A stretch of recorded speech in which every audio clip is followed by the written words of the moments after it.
അതുകൊണ്ട് പ്രിയമുള്ളവരെ, ഇനിയും നമുക്ക് ഒരുപാട് പ്രതീക്ഷകൾ മുന്നോട്ട് വെക്കാനുണ്ട്. ഇന്ത്യയിലെ മുസ്ലിമീങ്ങൾ ഒരിക്കലും നിരാശരാകേണ്ടതില്ല, ഭഗ്നാശരാകേണ്ടതില്ല. തീർച്ചയായും നല്ലൊരു ഭാവി നമ്മളെ സംബന്ധിച്ചിടത്തോളം ഇന്ത്യ രാജ്യത്തുണ്ട്. അതിനെന്ത് അള്ളാന്റെ റസൂല് മാത്രം, അല്ലെങ്കിൽ റസൂലിന് മാത്രം കൊടുത്ത പ്രതീക്ഷകളല്ല. നിങ്ങൾക്ക് അല്ലാഹു സുബ്ഹാനഹു വ തആല ഭാവിയുണ്ട് എന്നുള്ള പ്രതീക്ഷ പരിശുദ്ധ ഖുർആൻ സൂറത്ത് നൂറിൽ 55-ാമത്തെ ആയത്ത് അത് മുഅ്മിനീങ്ങൾക്ക് മുഴുവനും വാഗ്ദാനം ചെയ്യുന്നുണ്ട്. വഅദല്ലാഹു അല്ലദീന ആമനൂ മിൻകും വഅമിലുസ് സ്വാലിഹാത്തി ലയസ്തഖ്ലിഫന്നഹും ഫിൽ അർളി കമാ ഇസ്തഖ്ലഫല്ലദീന മിൻ ഖബ്ലിഹിം. തീർച്ചയായിട്ടും ഈമാനും സൽക്കർമ്മവുമുള്ള ജനങ്ങൾക്ക് അല്ലാഹു വാഗ്ദാനം ചെയ്യുന്ന 3 കാര്യങ്ങളുണ്ട്. ലയസ്തഖ്ലിഫന്നഹും ഫിൽ അർളി കമാ ഇസ്തഖ്ലഫല്ലദീന മിൻ ഖബ്ലിഹിം. പൂർവ്വഗാമികൾക്ക് ഭൂമിയുടെ പ്രാതിനിധ്യം നൽകിയതുപോലെ, ഭരണ പങ്കാളിത്തം നൽകിയതുപോലെ നിങ്ങൾക്കും അല്ലാഹു നൽകുന്നതാണ്. വലയുമക്കിനന്ന ലഹും ദീനഹും അല്ലദീ ഇർതദാ ലഹും. നിങ്ങളുടെ മതത്തെ അല്ലാഹു സ്വാധീനമുള്ള മതമാക്കി ദീനിനെ ശക്തിപ്പെടുത്തി തരുന്നതാണ്. വലയുബദ്ദിലന്നഹും മിൻ ബഅദി ഖൗഫിഹിം അംന. ഭയത്തിന് ശേഷം അല്ലാഹു സുബ്ഹാനഹു വ തആല നിങ്ങൾക്ക് നിർഭയത്വം നൽകുന്നതാണ്. ഇതൊക്കെ പടച്ചവൻ വാഗ്ദാനം ചെയ്തതാണ്. അത് ഇക്കാലഘട്ടത്തിലെ മുഅ്മിനീങ്ങൾക്കും വാഗ്ദാനം ചെയ്തിട്ടുള്ളതാണ്. അല്ലാഹു സുബ്ഹാനഹു വ തആല ആ വാഗ്ദാനങ്ങൾ ലഭിക്കുന്നവരിൽ നമ്മൾ ഉൾപ്പെടുത്തി അനുഗ്രഹിക്കുമാറാവട്ടെ. ഈമാനും അഅമാലു സ്വാലിഹാത്തുമുണ്ട്.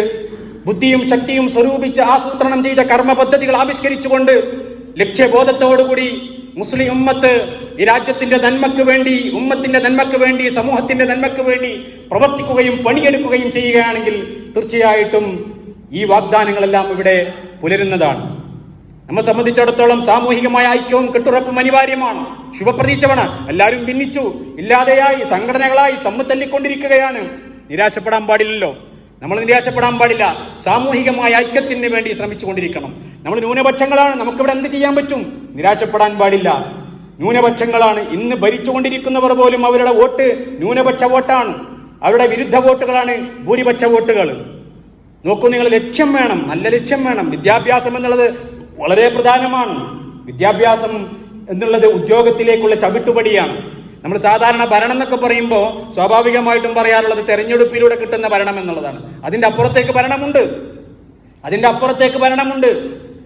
നോക്കൂ, നിങ്ങൾ ഒരു സംസ്ഥാനം ഭരിച്ചുകൊണ്ടിരിക്കുന്നത് 3 പേരാണ്. ഒന്ന് മുഖ്യമന്ത്രി, മറ്റൊന്ന് ചീഫ് സെക്രട്ടറി, മറ്റൊന്ന് DGP. 3 ആളുകളുടെ കയ്യിലാണ് ഭരണം. അതിൽ മുഖ്യമന്ത്രി മാത്രമാണ് തെരഞ്ഞെടുക്കപ്പെടുന്നത്. ബാക്കി 2 പേരും ഉദ്യോഗരംഗത്തുള്ള പ്രാതിനിധ്യമാണ്. ഉദ്യോഗം എന്നുള്ളത് ഭരണമാണ്. ഉദ്യോഗം എന്നുള്ളത് ഇബാദത്താണ്. സമൂഹത്തെ സേവിക്കുവാനും നീതി നടപ്പിലാക്കുവാനും വേണ്ടി ലക്ഷ്യം വെച്ചുകൊണ്ട് ഉദ്യോഗാർത്ഥികളായി ഉദ്യോഗ മേഖലകളിലേക്ക് കടന്നു വരാൻ എന്റെ പ്രിയപ്പെട്ട ചെറുപ്പക്കാരെ നിങ്ങൾ മുന്നോട്ട് വരണം. കാരണം എന്താ? അതൊരു ഇബാദത്താണ്. നന്മയോടുകൂടി ഈമാനും സ്വാലിഹായ അമാൽ എന്ന് പറഞ്ഞാൽ സമയം വിശദീകരിക്കാൻ സമയമില്ല. അത് നമ്മുടെ ലക്ഷ്യബോധത്തോടുകൂടി വിദ്യ നേടി ഉദ്യോഗ മേഖലകളിലേക്ക് വന്ന് ജനങ്ങളെ സർവീസ് ചെയ്യുമ്പോൾ അത് ഏറ്റവും വലിയ അപ്പൊ പ്രിയമുള്ളവരെ, ആ രംഗത്തേക്ക് അങ്ങനെ നമ്മൾ കടന്നു വരേണ്ടതുണ്ട്.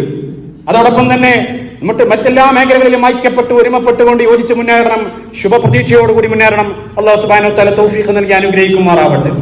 അല്ലാഹു നല്ല നേരായ ചിന്തകൾ നൽകി അനുഗ്രഹിക്കുമാറാവട്ടെ. മുസ്ലിം ഉമ്മത്തിന് അല്ലാഹു ആത്മവിശ്വാസവും ഒരുമയും ഐക്യവും നൽകി അനുഗ്രഹിക്കുമാറാവട്ടെ. പ്രിയമുള്ളവരെ, നമ്മുടെ വയനാട്